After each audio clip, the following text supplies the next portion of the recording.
절에서 21절입니다. 제가 가지고 있는 성경은 188쪽이거든요. 제가 읽어드리겠습니다. 14절부터 볼게요. 베드로가 11사도와 함께 서서 소를 높이 이르되 유대인들과 예루살렘에 사는 모든 사람들아, 이 일을 너희로 알게 한 것이니 내 말에 귀를 기울이라. 때가 제3신이 너희 생각과 같이 이 사람들이 취한 것이 아니라 이는 곧 선지자 요엘을 통하여 말씀하신 것이니 일렀으되 하나님이 말씀하시기를 말세에 내가 내 영을 모든 육체에 부어주리니 너희 자녀들이 예언할 것이요 너희의 젊은이들은 환상을 보고 너희의 늙은이들은 꿈을 꾸리라. 그때 내가 내 영을 내 남종과 여종들에게 부어주리니 그들이 예언할 것이요 또 내가 위로 하늘에서는 기사를 아래로 땅에서는 징조를 베푸리니 곧 피와 불과 연기로다. 주의 크고 영화로운 날이 이르기 전에 해가 변하여 어두워지고 달이 변하여 피가 되리라. 누구든지 주의 이름을 부르는 자는 구원을 받으리라 하였느니라. 아멘.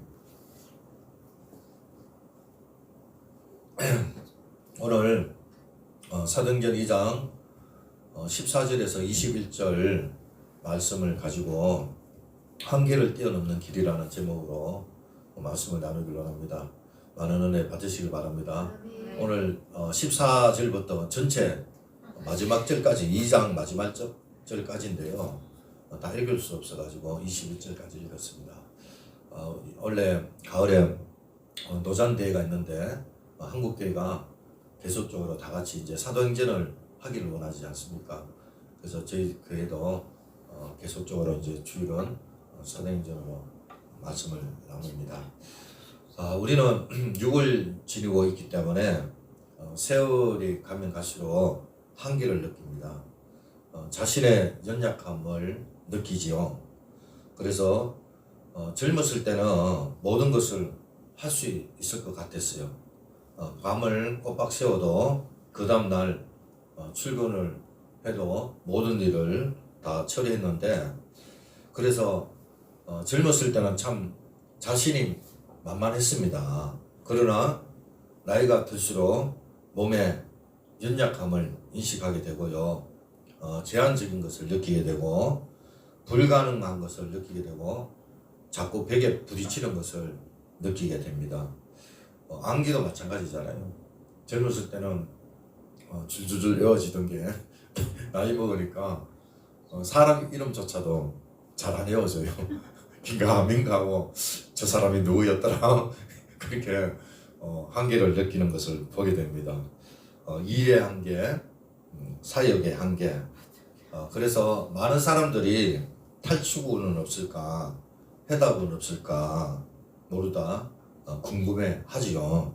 그런데 하나님께서 오늘 성경을 통해서 해답이 있음을 보여주고 있습니다.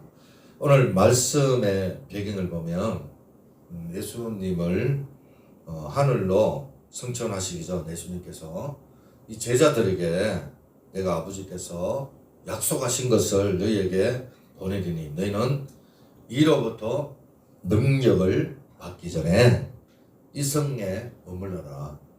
예루살렘을 떠나지 말라. 그렇게 말씀을 하십니다. 또한 성령이 너에게 임하시면 너희가 권능을 받고 예루살렘과 온 유대와 사마리아 땅끝까지 이르러 내 증인이 되리라. 그렇게 말씀을 하셨잖아요. 그렇게 말씀을 하시면서 하늘로 우리 주님께서는 올려 가셨습니다.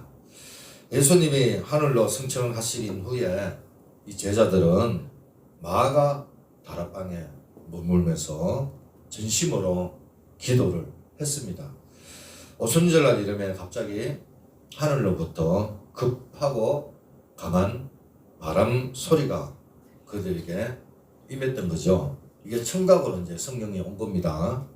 그리고 마치 불의 혀처럼, 이거는 시각이죠, 갈라지는 것들이 그들에게 나타나는 것을 보입니다. 그러니까 거기에 120명 정도 모였는데 각 사람 위에 성령이 충만하게 임한 거죠. 그들은 다 성령이 충만했고 성령이 말하심에 따라서 각각 다른 방언으로 말하기 시작했던 거죠. 그때 곳곳에 흩어져 있던 사람들이 유월절이라 그래가지고 예루살렘에 예배를 드리러 왔지 않습니까? 그런데 거기에 근건한 유대인들이 이 자신의 말로 이렇게 알아듣는 것을 되지요. 그러니까 이 사도들이 거기에 성령 충만함을 받은 사람들이 방언을 하면서 말을 하는데 각각 자기네 말로 듣는 거예요. 그러자 다 놀래가지고 신기하듯 이렇게 이야기합니다. 이게 도대체 어떻게 된 일인가? 이 말하고 있는 사람들 모두 갈릴리 사람이 아니냐? 그런데 우리가 모두 다 저마다 태영 곧 말로 들으니 이게 어찌된 일인가? 이렇게 말을 합니다. 그도 그럴 것이 그곳에 모인 사람들은요, 적어도 15개 이상 나라에서 온 사람들이었지 않습니까? 그런데 그들에게 어떤 통역자도 있는 것도 아닌데 그곳에 모인 모든 사람들은 자기의 나라의 말로 듣고 있다니 너무도 신기했습니다.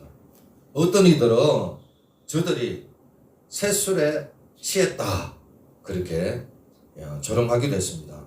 이는 마치 사무엘서에 보면은요, 한나가 기쁜 기도할 때 그 기도하는 것을 알지 못하고 엘리 제사장이 그만 취한 줄로 오해했지 않습니까?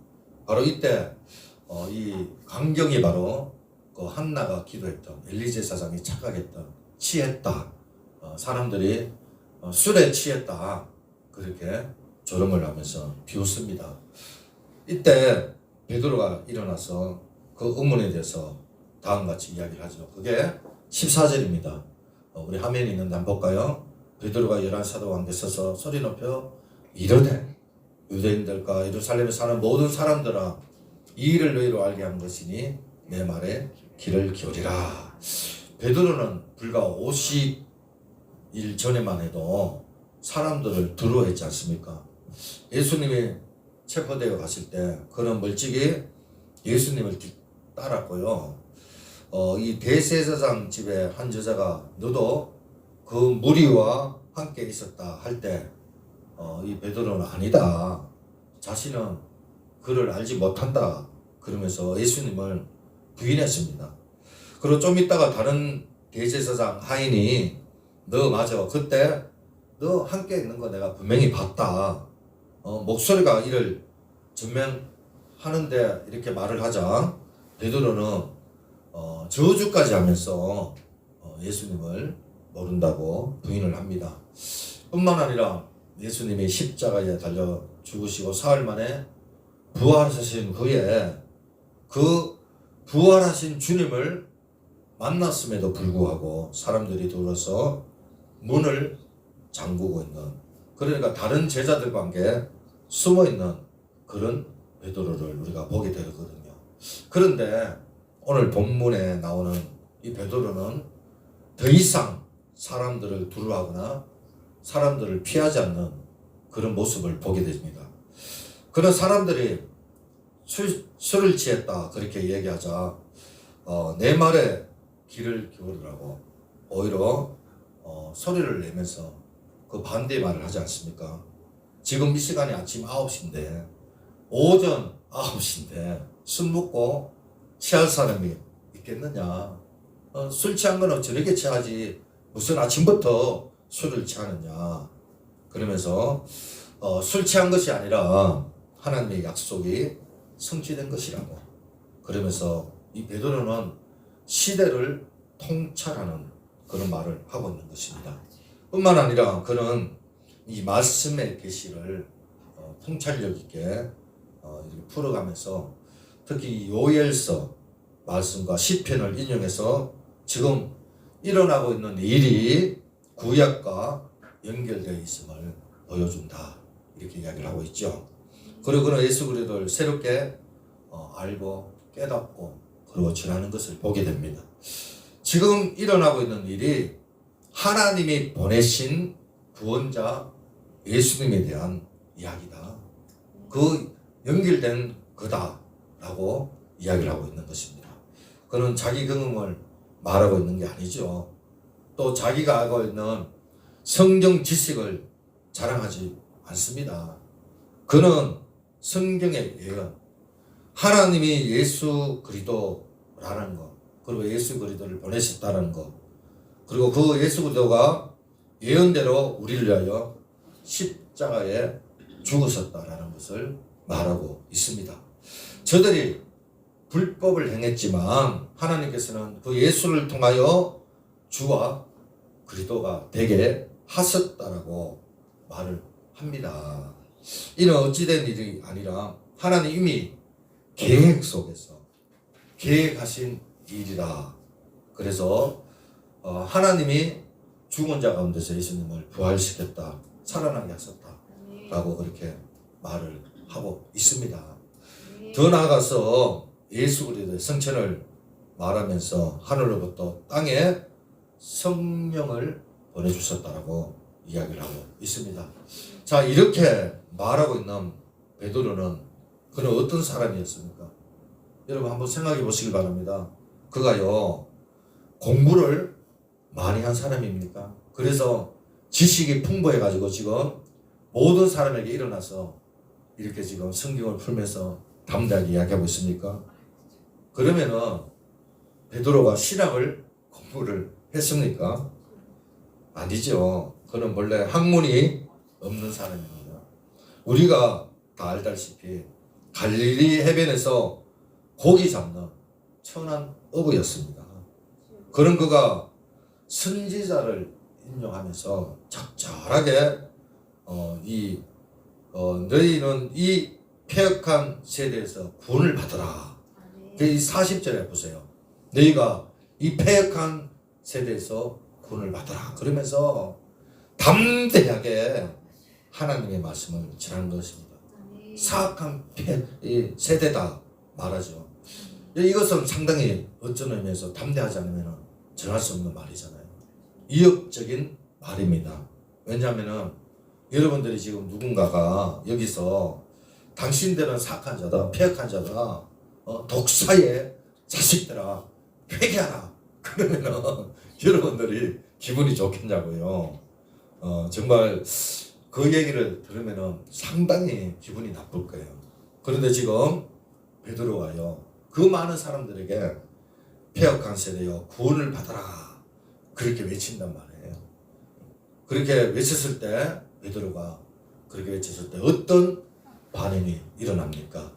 37절인데 한번 볼까요? 다 같이 읽어보겠습니다. 시작. 그들이 이 말을 듣고 마음에 찔려 베드로와 다른 사도에게 물어 이르되 형제들아 우리가 어찌할꼬 하거늘. 이 베드로의 설교, 베드로의 외침, 그것은 영혼의 울림이 되었다라는 거죠. 그래서 말씀을 듣는 회중들이 죄를 자각하면서 우리가 어찌하면 좋겠느냐, 우리가 어찌 했으면 좋겠느냐, 그러면서 어찌할꼬 그렇게 고백을 하는 거죠. 이 회중들은 원래 예수님을 따라다녔던 사람들 아닙니까? 그런데 갑자기 돌변한 사람들이에요. 예수님을 따라다닐 때는 예수님이 좋아가지고 따라다녔어요. 왜냐하면 그들이 그동안 기다렸던 이 메시아를 대망하고 있었는데 그 메시아가 예수님인 걸로 알고 있었거든요. 그래서 모든 역경에서, 모든 압제에서 구원해 줄 분이 바로 예수님이라고 생각을 하고 예수님을 따라다녔던 거예요. 그런데 시간이 지나자 예수님은 어떻게 됩니까? 자신들의 생각대로 하시지 않자 예수님을 십자가에 못을 박아라, 십자가에 못 박아라, 십자가에 못 박아라 그러면서 돌변한 사람들입니다. 그러고는 마음에 찔림을 받고는 자신들이 무엇을 해야 될지 몰라서 우리가 어찌할꼬, 우리가 어떻게 했으면 좋겠느냐라고 고백을 하고 있는 것입니다. 한마디로 이 베드로의 설교는 저들의 가슴을 후벼 팠다라는 거죠. 저들의 가슴에 지진을 일으켰던 것입니다. 어떻게 이런 일이 일어났을까요? 이 베드로는 사람을 두려워했던 사람 아닙니까? 문을 잠그고 예수님을 부인하고 저주하고 숨어 있었던 그런 사람이었습니다. 그런데 어떻게 이런 일이 일어나게 됩니까? 베드로는 더 이상 사람을 두려워하지 않고요, 시대를 통찰하고 성경 말씀과 계시에 능통한 자가 된 것을 보게 됩니다. 그리고 베드로는 이렇게 강력한 메시지를 전할 수 있었는데요. 여러분 한번 생각해 보길 바랍니다. 그가 마가다락방에서 기도하는 동안에 어떤 담력을 그가 특별히 키웠습니까? 담력 키우는 훈련을 베드로가 따로 했기 때문에 지금 이런 일이 일어났습니까? 아니면 그가 마가다락방에서 기도하는 동안에 누군가로부터 개인적으로 신학 교육을 받았기 때문에 그런 것입니까? 아니면 그가 다락방에서 있는 동안에 남몰래 웅변수를 배웠기 때문에 지금 이렇게 큰 소리로 담대하게 말을 합니까? 베드로가 그렇게 담대하게 하나님의 말씀을 전하고 조용한 가운데 지진을 일으킬 수 있었던 것은 그런 무엇보다도 성령님이 베드로와 함께 했기 때문인 줄로 믿습니다. 신학을 공부했고 담대함을 배웠고 담력을 키웠고 어떤 남몰래 운명수를 한 게 아니라 성령이 베드로에게 임하니까 할렐루야. 이 베드로가 이렇게 변화가 됐다는 거죠. 저도 살펴봤듯이 이 베드로는 사람을 두려워하는 겁쟁이였지 않습니까? 그러나 성령의 임재를 경험하자 어떻게 됩니까? 이는 베드로뿐만 아니라 우리 모두도 이렇게 변화될 수 있다는 것을 이야기하고 있는 줄로 믿습니다. 아벨이 예민한 사람이랄지라도 성령의 임재를 경험하면은요 변합니다. 아무리 삶에 눌려있는 분이랄지라도 성령의 임재를 경험하면은 그 자리에서 일어날 수가 있는 겁니다. 또 무한한 성품의 사람이랄지라도 날마다 성령에 충만해지면은 그 사람도 분명히 바뀌게 될 줄로 믿습니다. 우리 주변에 우리를 힘들게 하면 우리는 어떻습니까? 그 사람과 대하기 싫어해요. 그 사람을 피하고 싶습니다. 그러나 피할 것이 아니라 우리는 그들을 위하여 기도해야 됩니다. 왜? 성령이 그 사람을 주장할 때 그 사람은 우리가 생각하지 못할 상상 이상으로 변하게 될 줄로 믿습니다. 울산대에 북각대에 이정훈 교수라고 계십니다. 이분이 누구냐면은 이정훈 교수, 이분은 울산대 법학과의 교수인데요. 서울대 나왔고 아주 박식합니다. 근데 이분은 원래 법사였습니다. 지금도 머리를 딱 밀고 딱 보면 서라는 그런 머리가 딱 그렇게 보이잖아요, 그죠? 그런데 이분은 아주 기독교에 대해서 지독하게 반대를 했던 겁니다. 왜냐하면 법사였고, 그러니까 기독교에 대해서 아주 싫어하는, 그러니까 안티 기독교에 앞장섰던 사람이거든요. 그는 종단의 연구소 단체를 만들어서 반기독교 운동을 했는데 아주 조직적으로 힘들게 했던 사람이에요. 그것뿐만 아니고 기독교사, 다시 말해서 미션 스쿨에서 예배를 드리지 못하게 하고요. 또 성경을 가르치지 못하도록 법을 제정하는데 앞장섰습니다. 이 사람이. 그는 기독교를 박해하려면은 기독교에 대해서 좀 더 잘 알아야 되겠다. 그래가지고 이 기독교 TV를 가끔 보기 시작합니다. 이 목사님들이 설교하는데 제절 지적하면은 우리는 보통 아멘 회개하십니다. 그렇게 은혜 받고 아멘 그러잖아요. 근데 이 사람은 뭐라 그러냐면 웃기시네. 니나 잘하세요. 웃기시네. 니나 잘하세요. 그러면서 늘 조롱을 했다고 합니다. 그런데 어느 날 그가 CTS 방송을 듣다가 한 목사님이 설교를 하는데요. 내용은 당신은 죄인입니다. 회개하고 예수님을 믿어 구원을 받으세요. 이런 설교를 막 하는 거예요. 그래서 이 분도 어느 때와 마찬가지로 웃기시네. 너나 잘하세요. 너나 잘 믿으세요. 그러면서 빙빙댔다고 합니다. 그런데 갑자기 그의 혀가요 꼬이면서 쓰러지기 시작하는 거예요. 그러면서 자신의 모습이 보이기 시작하더라는 거예요. 그러면서 이 자신이요 온통 죄로 물들어가지고 지옥으로 가는 떨어지는 그런 느낌을 받았다고 합니다. 그래서 자신도 모르게 하나님 살려달라고, 하나님 용서해달라고 그러면서 하나님 믿습니다. 이제 하나님을 진짜로 믿겠습니다. 그러면 외쳤다고 해요. 그래서 이 분이 나중에 예수님을 믿고 회개하고 크리스찬이 됐는데 이 성령이 임하니까 이런 일이 나고요. 그리고 이분이 또 신학을 해가지고 작년에 2023년도에 목사수까지 받았습니다. 지금은 단임 목사입니다. 지금 그러면서 유튜브에 한번 찾아보세요. 이정문이라고 교수라고 한번 찾아보면은 이정문이라고 다니면서 지금 기독교에 대해서 변증하는 집회를 하고 있습니다. 성령이 임하니까 엄청난 놀라운 일이 일어나게 되는 거예요. 여러분 그렇습니다. 정말 성령이 임하면 우리가 이해할 수 없는 그러한 일들이 일어나는 거예요. 이것은 이정훈 교수 한 사람의 이야기가 아닙니다. 오늘 우리에게도 성령이 임할 때 변하는 거예요. 사람을 기피하던 사람들이 담대하게 사람들 앞에서 말을 하고요. 예민했던 사람이 변화되고요. 모난 성품도 모난 인생도 성령께서 바꾸어 주실 줄로 믿습니다. 날마다 성령으로 충만해지면 이와 같은 개인적인 변화가 일어나게 될 줄로 믿습니다.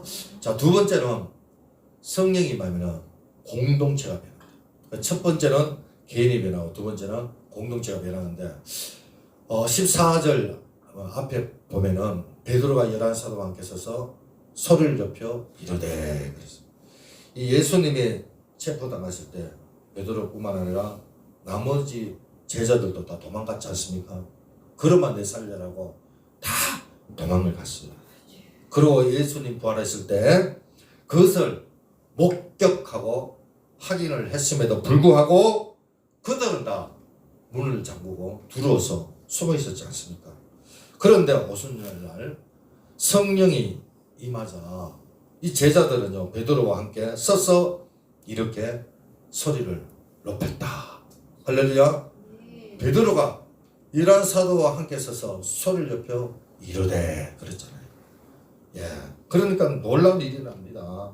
성령님이 임하자 숨어있던 제자들, 비겁했던 제자들, 피했던 제자들이요 그 공동체가 다시 살아나는 것을 보게 됩니다. 변화되었다는 거죠. 하나가 되었다는 거예요. 결집이 됐다는 거예요. 더 이상 사람을 두려워하는 것이 아니라 사람들 앞에 담대히 나가는 사람들로 변화되는 것을 보게 됩니다. 우리 교회도 우리 주님의 기쁨 교회도 우리 공동체도 마찬가지입니다. 우리가 잘 때려면 어떻게 해야 될까요? 모여서 차를 자주 마셔야 됩니까? 음식을 맛있는 음식을 해서 나눠 먹어야 됩니까? 때때로 여행도 해야 됩니까? 물론 일부 도움은 될 수가 있습니다. 그러나 궁극적으로 공동체가 잘 되려면요 성령이 충만해야 됩니다. 할렐루야. 성령이 그 공동체 안에 임해야 된다. 따라서 우리는 공동체에 성령님을 늘 초청해야 됩니다. 성령님 우리 공동체에 임하시옵소서. 환영합니다. 모셔드립니다. 충만하게 임하시옵소서. 그래서 성령님이 임하시는 그 공동체는요 은혜가 넘치는 거예요. 모이게 힘쓰게 되는 거고요. 시간 가는 줄 모릅니다. 금방 시간 헤어지기가 싫은 거예요. 모이기에 힘쓰게 되고요. 보고 싶고 또 보고 싶고 할렐루야 기다려지고 이게 바로 성령의 공동체이거든요. 이 교회 공동체뿐만 아니고 성령이 충만하면 가정 공동체도 마찬가지입니다. 은혜가 없을 때는요 맨날 싸워요. 그런데 성령님하고 은혜가 충만하면 어떤 일이 일어납니까? 화목하잖아요. 마찰이 없습니다. 그렇습니다. 성령님이 왔으며 공동체가 변화되는 것을 보게 되는 줄로 믿습니다. 오늘 마가다락방의 공동체, 초대교회 공동체, 제자들의 공동체가 변화되는 것을 보게 됩니다. 세 번째, 성령님이 임하시면 세상이 변화됩니다. 예루살렘 교회 성도 수가 120명에서 그 다음날 3,120명으로 바뀌었다고 41절에 나와 있습니다. 한번 볼까요? 신도의 수가 3,000이나 더하더라. 아멘. 믿는 사람이 다 함께해서 어떤 물건을요 서로 통용하고 재산과 소유를 받아 서로 필요에 따라서 나눠주는 엄청난 일이 일어나는 거예요. 누가 시킨 게 아니에요. 여러분 거기서 공산주의가 이루어진 거 아닙니다. 그런데 어떻게 이런 세상에 이런 일이 일어납니까? 이 베드로의 운변술입니까? 베드로가 설교를 잘했기 때문입니까? 아니죠. 성령께서 임재하니까 이런 일이 일어나는 거예요.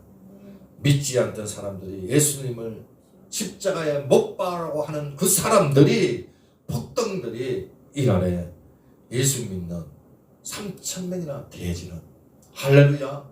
정말 회개하고 세례받는 역사가 일어나게 된 거죠.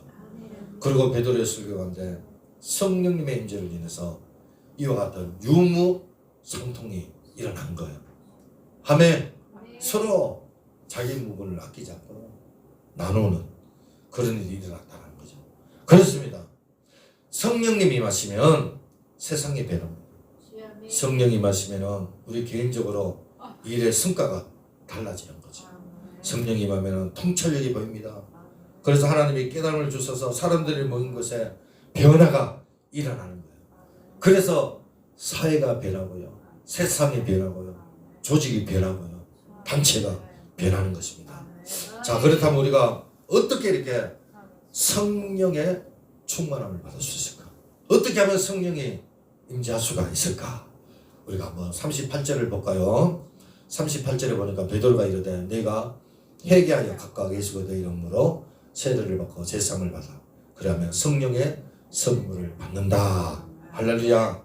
예, 비결에 대해서 성령 충만 받는 비결에 대해서 이야기를 하고 있죠. 하나님께서 베드로를 통하여 우리에게 말씀하신 바가 있다. 성령 충만을 받는 비결은 회개하고 세례를 받아라. 그렇게 말을 하고 있습니다. 여러분 죄짓던 삶에서 돌아서는 거 이게 바로 회개하지 않습니까? 그러니까 회개는 뭡니까? 내적인 돌이킴을 이야기하는 거예요. 하나님께로 전환하는 거. 할렐루야. 이 세례를 받는 것은 하나님이 보낸 부흥자이신 예수 그리스도를 쉽게 말하면 외연적으로 표현하는 거. 그 세례를 받는 것은 믿음이다. 이렇게 보면 되겠어요. 오늘날 우리는 세례 받는데 별 제약이 없습니다. 하지만 초대교회 때 세례를 받는다는 것은 십자가에 달리신 예수님처럼 순교의 각오를 하고 세례를 받는 거거든요. 그게 믿음이라는 거예요. 지금도 공산주의나 저 베트남 같은 데는요, 세례를 받으면요, 이 공적인 데 나갈 수가 없습니다. 나갈 수가 없어요. 그래서 제약을 엄청나게 많이 받는 거예요. 어떤 의미에서 내가 예수를 믿는다, 세례를 받는다. 이거는 생명을 순교의 마음으로 받는 거랑 똑같은 거거든요. 그렇기 때문에 이 세례 받는 거 성식이 아니라 바로 믿음의 행동인 겁니다. 이 회개와 믿음은 초대교회뿐만 아니라 오늘 우리에게도 매일매일 지속되어야 된다라고 이야기를 하고 있는 것입니다. 이 회개와 믿음이 있을 때 바로 제사함과 능력을 받게 되는 줄로 믿습니다. 이 제사함은 죄 씻음을 이야기하는 거 아니겠습니까? 회개하면 죄 씻음과 성령의 선물을 받습니다. 우리가 매일 죄를 고백할 때 죄를 씻게 되고요. 우리 영혼 안에 바로 거룩한 공간이 생기고 그곳에 성령이 부어지는 겁니다. 여러분 죄가 심으면 성령이 오지 않습니다. 이 공동체도 마찬가지고 공동체가 죄를 범해가지고 죽는 그런 패하는 거고 아이스기 패한 게 그거 아닙니까? 그래서 공동체에 성령이 임해야 되고 우리 개인에게 성령이 부어져야 될 줄로 믿습니다. 더러우면 성령이 임하지 않습니다. 죄를 씻는 것은 정말 중요하고 축복 중에 축복입니다. 우리 생각 속에 더러운 죄, 우리 감성 속에 있는 더러운 죄, 우리 의지 속에 있는 더러운 죄, 내 욕망과 욕심 속에 있는 이런 더러운 죄, 이런 것들이 다 씻겨지면 내 영혼이 바로 성령님으로 부어진다는 것, 성령으로 충만해진다는 것. 하지만 더러우면 성령님이 임하지 않는다. 그렇기 때문에 죄를 씻는 것이 축복이고 회개할 수 있는 것이 복이고 그래서 우리는 기도할 때 회개의 영을 부어달라고 기도해야 될 줄로 믿습니다. 그래서 우리가 죄를 씻을 때 악한 마귀의 이 죄가 침투, 죄의 세력이 절대로 우리 속에 침투하지 못하는 줄로 믿습니다. 그래서 우리가 죄를 회개하면 성령께서 우리를 다스리고 운행하시고 우리 공동체를 인도하실 줄로 믿습니다.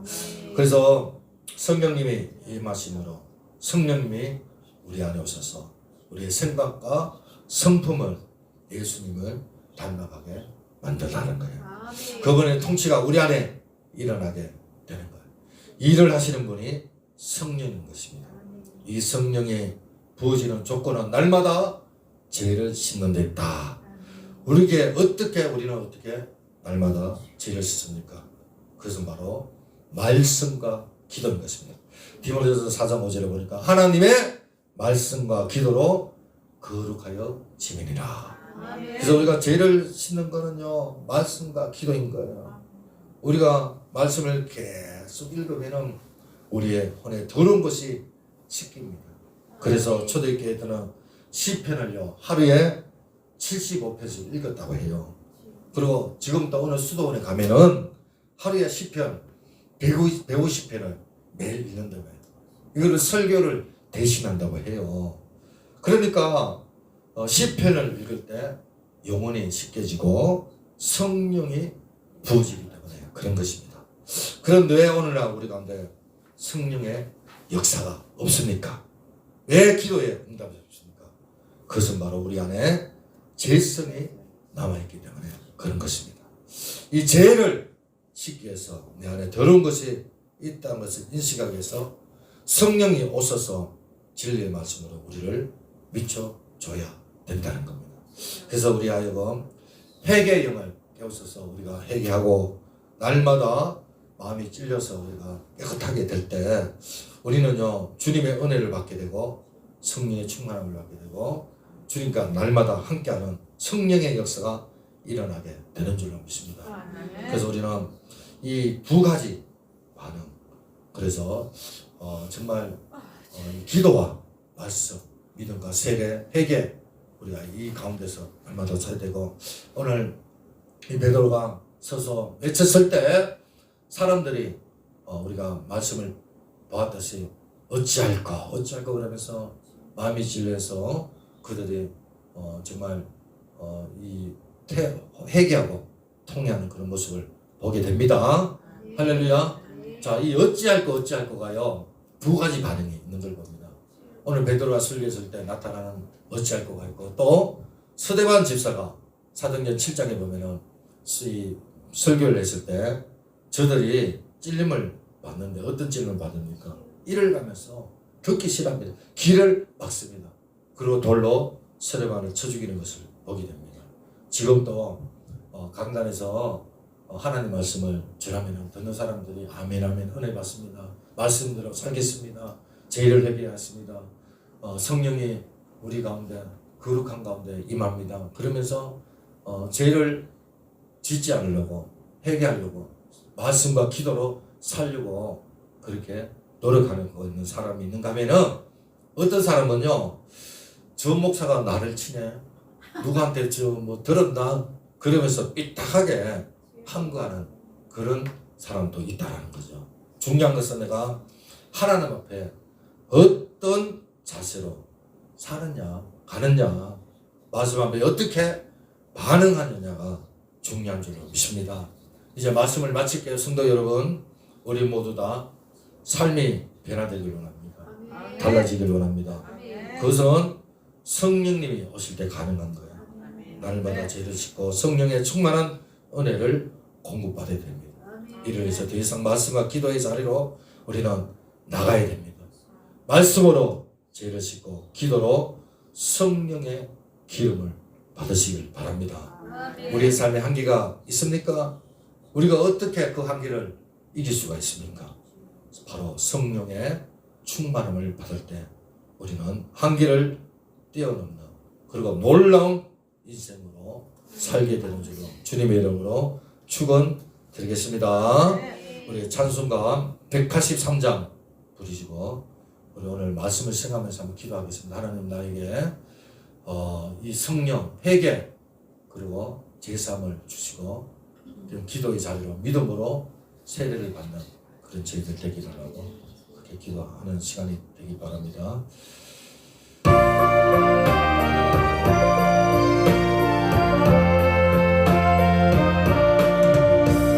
빈눈에 마른 불같이 시드는 나의 영혼, 주님이 약속한 성